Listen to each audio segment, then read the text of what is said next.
Hello everyone, আশা করি সবাই খুব ভালো আছেন। আমিও খুব ভালো আছি। তো পিকনিকের নেক্সট পার্টের ভিডিও নিয়ে চলে এসেছি। আর এই মুহূর্তে আমরা পিকনিক স্পটেতে বসেছিলাম, চাটাই বিছিয়ে বসে কিছুক্ষণ রেস্ট করে নিচ্ছিলাম। আর কিছুক্ষণ রেস্ট করার পরে এখানে আমরা জড়ো হয়েছি। একটা খুবই সুন্দর কেক অর্ডার করা হয়েছিল কোম্পানির তরফ থেকে। সেই কেকটা সঙ্গে নিয়ে আসা হয়েছিল, সেটাই এখন কাটিং হবে।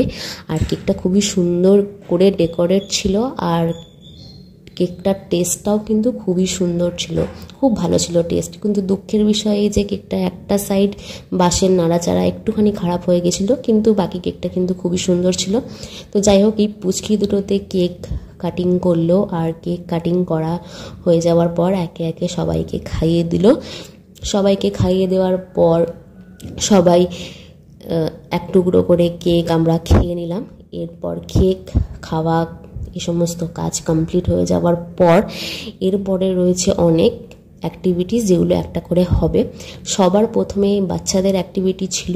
আর বাচ্চাদের অ্যাক্টিভিটিতে ছিল চামচ বল, ওই চামচগুলি যেটা হয় সেই গেমই আর কি। তো এক এক করে বাচ্চারা মুখে চামচ আর বল নিয়ে ধীরে ধীরে এগিয়ে যাচ্ছিল। শুধুমাত্র যারা জিতবে তাদের জন্যই গিফট নয়, সবার জন্যই গিফটের অ্যারেঞ্জমেন্ট ছিল। সেই জন্য সবার জন্যই গিফট আনা হয়েছিল। এক এক করে বাচ্চাদের খেলাটা কমপ্লিট হয়ে যাওয়ার পর বাচ্চাদেরকে গিফটগুলো দিয়ে দেওয়া হয়ে গেল। আর এই সময় অনেক ছবিও ক্লিক করা হয়েছিল। আর এই ছবি অলরেডি ফেসবুক পেজে আমার আপলোড করা আছে। আর বাচ্চাদের খেলা কমপ্লিট হয়ে যাওয়ার পর শুরু হলো কাপল গেম। আর কাপল গেমের সবার ফার্স্টে ছিল বিপাশা বৌদি আর অরূপদার গেম। তারপরে আমি খেলছিলাম, আমি আর আমার কর্তা। আর এই গেমেতে